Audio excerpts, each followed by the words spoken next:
hindi mo itutulog dahil ang pasok mo alas 6, alas 9, nakahiga ka na, hindi ka pinaantok, ano sabi mo sa sarili mo? Matulog na, may pasok ka pa bukas. Di ba? Di ba totoo? Eh samantalang, kung tatanungin kita, sir, ano ang pinakamasarap nagising sa umaga? Anong oras? Alas 8. Ikaw, ate? Alas 5. Alam mo ba ate, ang pinakamasarap nagising sa umaga? Yung tapos ka nang matulog. Di ba totoo? Kasi walang nagmamando sa'yo, yun ang pinakamasarap, di ba? Ito pa, no? Great potential to be a millionaire. Pwede ka talagang maging milyonaryo sa pagdidexen. No? Wini-welcome ko kayo. Osler Santo Tomas, September 13 sa Pasay. No? Sakay ka lang ng MRT sa North. Tapos diretso ka lang. Pasay, doon ka na bababa sa top. Ando na yung center ng DXL. September 13 po, 13, no? Si Osler Santo Tomas po, no? Pero punta po kayo sa collaboration po namin sa head office. Makikita po niyo doon yung 5 na grupo na magagaling sumayaw. Isa na kayo doon, taga-Letex, no? Okay, ito pa. Ate, sino ba yung pinaka-leader niyo? Para masabi ko po kay Ma'am Chunchun. Si Up Arnel po kasi nagaling. Ang galing sumayaw ni Arnel, di ba? Pinaka-grupo namin. Magaling sumayaw si Arnel eh. Nakita ko sumayaw si Arnel eh. Magaling siya. No? Sabi ko mag-network na lang tayo eh. Ang galing ba? Ba't? Ito ba? Yan. Alam niyo kung bakit kayo kikita sa DXN? Una, hindi na natin kailangan ang no middleman. Ano yung middleman? Yan po yung mga supervisor na nagpapakilala ng product. Like halimbawa, ng Tinatsesto. Yan. Yung mga, makikita nyo yung BTR. At saka po ito. Yan. Nutritional outlet. Ano yung nutritional outlet? Nakikita ba nyo yung mga karatula na yan?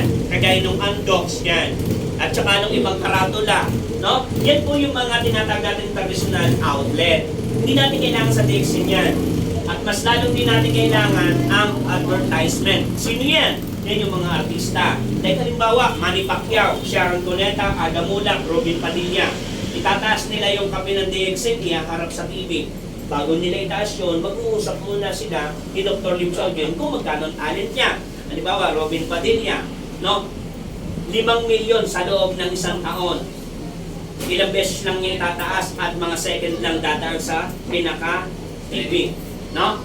Ang tanong, itinaas nga ni Robin Padilla, ni Manny Pacquiao. Ang tanong, habang buhay bang gagamitin ni Manny Pacquiao to?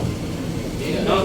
O kita niyo ba si Sharon Cuneta, modelo ng McDo? Kailan niyo nakitang kinagat niya yung McDo na chicken? Iniumumang lang na gano'n. Diba? Di ba siya ay modelo rin ng Lucky Me? Kailan ka natin, sabi niya, ang sarap. Kailan niya tinira yung Lucky Me? Hindi, pero million ang bayad doon. Diba? Alam niyo ang ginawa ni Dr. Lim Sogyen? 1, 2, 3. Lahat kayo, artista ng DXN. Kung sino ang mas magaling sa inyo, yun ang mas malaki ang bayad. Sa artista, nalalaos. Kayo habang tumatagal, lalo kayong sumisikat. Kaya nga diamond eh. Diba? Kasi ang ginto, ang pilak, andyan lang, ang ruby, andyan lang. Pero yung diamond, mahirap makita yung diamond. At iba't ibang diamond. Ganun na kasimple. Kaya sabi ko nga sa iyo, pag ikaw sa DXN ay naging artista at kumita ng 100,000, sikat ka na nun. No? Artista ka dyan. Pag ito ay may sumira sa iyo, nalaos ka, wala na. Sa DXN, yung million na ibabayad sa mga artista, sa inyo na nang ibabayad ng DXN. Kaya dito, gano'ng kasikat si Dingdong Dantes kung babayaran mo yan? Piolo Pascual, Lito Capuno, no? No? Gano'ng kasikat yan? Wala na ibabayad sa inyo, sa amin na lang. Di ba? At higit sa lahat, ito pa. Ang sekreto ng DXN ay tinatawag natin word of mouth. Ano yon? Kwento. Kailangan ka dito, marites ka talaga dito. Ito yung kwento, nakikita ka na makakatulong ka sa ibang tao. Like kape, no? May arthritis ka. kinuwentuhan mo si ate. Alam mo ate, nang gamit ako ng product na to, nang wala yung arthritis ko, ay may arthritis din siya. May migraine siya, na ikwento ang product ng DXN. Kapilang to, ikinuwento mo, gumamit na wala yung migraine niya. Doon pa nang lumalaki na yung pag-network mo. Hindi yung kaganong kamag-anak ko. Pinagamit ko ng product ng DXN. No, ayaw umati ng seminar. Diba? Magaling siyang magbenta. No? Ay nagreklamo ngayon. Ano sabi niya? Eh bakit naman gano'n yung kape mo? Nung ginamit ko, sumakit yung tuhod ko. Ay dahil di siya umaati ng seminar, ang sagot niya, ako rin. Wala nang bumili sa kanya. Kaya nasabi ko sa iyo, dapat ikaw mismo ang magpapaliwanag sa sarili mo. Diba? Eto ba? Ayan. Ang gagawin na lang natin, use the product. I-enjoy nyo ang benefits ng product ng DXN. Ay, tama pala. Ikaw mismo ang unang gagamit ng product. Ano ang ikukwento mo kung hindi ka gumagamit ng product ng DXN? No? Alam mo naman sabihin sa iyo, masarap ba yung kape? Oo, maalat siya. Hindi pwedeng gano'n. Kaya realidad, di ba? At, eto, okay. Ikwento mo ang naging karanasan mo, i-encourage mo sila para gamitin din yung product ng DXN. Ikaw ang modelo, ikaw ang magkukwento sa tao. Eh, paano nga naman kung di mo ginagamit yung sa product? Baka sabihin mo, paano ba gamitin yung RDGN? O ano sagot mo? Inom ka na lang. Isang kutsara sa umaga, isang kutsara sa gabi. Eh, capsule yan.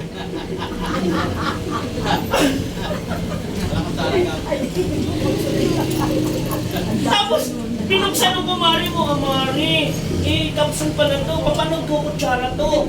Diba? Ano sagot mo? Ilagay mo na lang ulit sa kutsara. Kaya dapat alam mo yung ginagawa mo, di ba? Tapos ano sabi dito? Sponsor, i-register mo sila, na turuan mo sila, i-guide mo para maging successful din na kagaya mo. Kung paano mo niligawan yung iyong ipamemember sa DXN, hanggat hindi siya kumikita, huwag mo siyang iiwanan. Alam mo sa totoo lang, kahit dalawa na, kahit akin na itong dalawa na to, no? Tuturuan ko lang sila na maging kagaya ko. Ako na magsasabi sa iyo, pag ito nag 100,000 ng production, 100,000, sa SP 200, 200,000, may production akong 400,000. Kung siya kumikita ng 30,000, 30,000, malamang ako, 400,000 niya, nag-80,000 na ako. Di ba? Alam sa totoo lang, pilitin mong kumita yung nasa ilalim mo. Pag kumita ang nasa ilalim mo, dinidi ako sa'yo, kikita ka rin. Grabe si ate, oh, di ba? Isa lang yung anak niya, paglabas, dalawa lang. Nasa labas. No, okay, naman. Ito, sistema. Halimbawa, anong pangalan mo, ate? Ate, pangalan mo? Evelyn. Ate Evelyn, ikaw yan. Ate Evelyn, may kilala ka? Quezon City na pamember mo. Caloocan, Pasay, Makati, Marikina, Pasig, Zapote, Malabon, Las Piñas, Parañaque, Batanes, Aparay, Cagayan Valley, Mountain Province, Baguio City. No? Ate, lahat yung may branch sa DXN Ate Evelyn. Halimbawa, doon sa Bataan. Ang nakapag-invite yung kaibigan mo, ito, napamember mo, sa Bataan. Siya, naligo, nag-toothbrush, nag-shampoo sa Bataan. Ang tanong, kilala mo ba? Hindi. Pero bawat gumamit ng product, ate, may kita ka. Ganyan ka-grabe ang DXN. Halimbawa, yung Baguio, napamember mo si ate sa Baguio, hindi na ikaw yung nag-sponsor, ha? Ito na nag-sponsor. Pag gumamit mo sa Baguio, naligo, nag-toothbrush, nag-shampoo, ng vitamins, may kita ka. Ganun lang kasimple. Eh, paano mo ikinatutulog? Lahat may brand, may downline ka dyan. Natutulog ka lang, tulong palaway mo, may kita ka pa. Yan ang sistema ng DXN. No? Sabi nung iba, paano mamomonitor yung mga tao? O, simpleng idea. No? Baka sabihin nyo, baka mawala mga tao. No. Ako po, ang tao ko po ay 11,700. No? Pero napamember ko po sa DXN, 38 na tao lang. Ang natira po doon, 7 linya lang. 1, 2, 3, 4, 5, 6, 7. Yung 7 na yan po ang nagbigay sa akin ng 11,000 na tao. No? Piso na lang sa bawat maliligo. Alsin mo na lang yung 10,000. 1,000 na lang bawat, ang 1,000 na yung matira sa akin, 1,000 na tao. Magkapi na lang. piso na lang sa bawat magkakape. Magkano ang araw ko? 1,000. I-multiply mo sa 30 days, magkano? 30,000. Ate, nagkakape pa lang. Wala pa nagsisipilyo. Wala pa nagbavitamins. May pera ko sa DXN. May pera sa DXN. May pera sa DXN. May pera sa DXN. Mindset. Diba? Sabi ko nga sa iyo, kung gusto nyo madali at kumita ka ng mas malaki, mag-DXN ka. At yan. O, matapos na po tayo. Kaya madali na ako mag-present ng POM eh. Kaya sabi ko sa inyo, halimbawa, nakikita mo Ate Evelyn. Halimbawa, Ate Evelyn, ikaw to. Ayan, ikaw yan. Ito, kakilala mo. Pag ito naligo, nag-toothbrush siya po ng vitamins, may kita. Ito may kilala, taga Cebu. Nakilala niya si Pipito. Pipito na lang ang buhok. Kumap niya shampoo, tinubuan ng bangs, balik kay sa. Nagkwento, may kita, pati may kita. Nakating to ng Cebu o sa Davao. Nakilala niya si Aga na panot. Gumamit ng shampoo, may kita, pati ko ate may kita. Nakarating ito ate, halimbawa, nakarating ito ng Bacolod, nakilala niya si Jezabel, 10 kilos ang bilbil, gumamit ng kape, may dollars, may kita, pati ko may kita. Nakarating ito ng Canada, sa Canada, naligo, nagtutulog siya po ng vitamins, nagkape, may Canadian dollars, pati ko may Canadian dollars. Kung ito sa US, ang tanong ate, kilala mo ba ate Evelyn yung taga-US? Hindi na, na-invite ng kaibigan mo. May US dollar, pati ikaw ate may US dollar. Kung dito araw, dito gabi. Kung dito gabi, dito araw. No, natutulog ka pa lang, tulog pa laway mo, may dollars ka pa. Ganyan ka grabe ang negosyo natin. Ang tanong natin, itong taga-US, makakapag-invite pa ba? Makakapag-invite pa ate? Wala na, oh. Wala na, dito na lang. Di ba? Kung ganyan ang negosyo mo, may posibilidad pwede ka talagang kumita ng mas malaki. Kaya realidad. Yan ang DXN. Ang DXN ay para sa inyong kalaman, DXN is from the word, DXN stand for integrity, trustworthiness, cheerfulness. Pag kayo po ay tinatanong, di ba sinasabi nila, ano yung R? Ano pagkakaalam nyo doon sa R?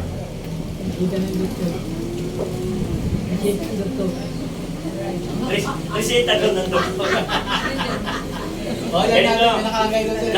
Tingnan mo, di pala nyo alam nyo kung bakit. Laging kasama yun pag may logo ng DXN, laging kasama yun. Alam nyo kung bakit? Di ba nakita nyo yung R nasa O? Original. Original na nakuhan ko na logo. No? Kaya sabi ko nga sa inyo, lagi pag may tatanong original na logo. Bakit po ganito lagi ang batikan? Integrity, trust, and cheerfulness, walang utang, walang demanda, walang kaso po ang DXN. Pangalawa, ito bawat logo may kahulugan po yan ay. Bawat kulay may kahulugan, kagaya na. Alam niyo ba na itong pula na to, yan ay red. Oo, di ba?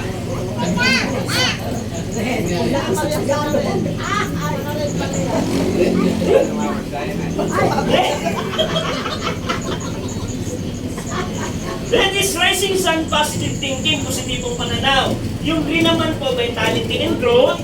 Yung blue, water of the company as a basic of growth. Kaya po dito, araw-araw, ang bati natin ay good morning. Magtataka sila, hating gabi, madaling araw, hapon, ang bati ay good morning. Lagi po yan ay panibagong pag-asa. Ganun po talaga ang Chinese Malaysia. No? Sa negosyo nila, laging good morning. Diba? Ano ba? Yan yung mushroom. Ang uri po ng mushroom ay 38,000. 38,000. Nakakalason po ay 36,000. Ang pwede mong kainin 2,000. Inaral po ni Dr. Lim Soji, may nakuha siya 200. Inaral niya 200, may nakuha siyang 11. Yung 11, inaral niya, may nakuha siyang 6. Yung 6, may inaral niya, pinagsama-sama siya, may nakuha siyang 1. Ito po ay inaral niya ng 10 years. Yan lahat ng mushroom na yan. No? Kaya ito po ang tinatawag nating busog ng mushroom. Sabi ni ate, parang nakita ko na siya. No? Sabi niya. Sabi niya, parang may kurti siya. No? Oo, di ba? May kurti na nga siya. Ayos.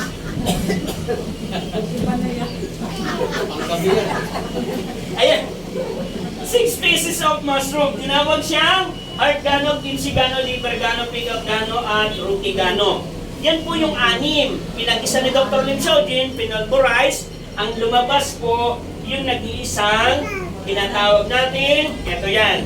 Yung nag-iisang Ganoderma lucidum. Ang tawag sa kanya, miraculous king of earth. Yung Ganoderma, may scientific yun. O, tandaan po natin. Kaya po kayo bumabata sa tuwing gumagamit kayo ng product ng DXN at gumaganda po yung inyong kutis, gumaganda po yung inyong kalusugan, hindi naman babata yung edad. Kaya na, yung sa edad mo, hindi bagay sa iyong katawan. Kasi nga unang-una, yung Ganoderma may scientific. Yung apat na letra ng Gano is, tinatawag natin, no? Ganoderma lucidum. Gano is bright. Derma, skin, lucidum, shiny. Kaya mapapansin nyo, gumagamit ka ng kape o ng RDGL, gumaganda yung kutis mo. Ha? Ito pa. Yan. Simula cultivation, manufacture, distributor tayong gumagawa. Yan po. Unang-una, may sarili tayong farm. 144 hectares pataniman po yun ang mushroom. Hindi po niya siya mauuli ng isang araw. No? May bus po talaga na pwede siyang pumunta. At higit sa lahat, narating ko na yan. Yan. Kung ngayong October po, aalis po kami, pang-apat ko na po yan sa Malaysia. Ha? Ako po yan. Pang-apat po ako niyan sa Malaysia, napunta ko na po sa farm ng DXN. No? At higit sa lahat, ito po yung black cumin. Alam niyo ba ang black cumin ay nakakatulong saan? Ito, seed of blessing, seed and health. Yan po ay nakakatulong sa mga taong kinekemo, dinadialysis, at lalong-lalo sa mga kababaihan yung may mga myoma. Ha? Ano na yung tutulong niya? Una, pwede po siya sa breast cancer, colon, lung cancer, liver cancer. 2 capsule ka ng everyday. No? 2 capsule ka ng everyday, panalo ka. Alam niyo ba dahil may mga cellphone kayo, subukan yung i-research yung black cumin. Magugulat kayo. Nauna pa ho siya kay Kristo. Nauna pa ho siya sa bansang Egypt. Kaya nung una, kinukuha siya, kinukultivate siya, tapos itinatago. Kasi bakit? Unang-una, pag nakitaan ka ng ganyan, pwede kang patayin.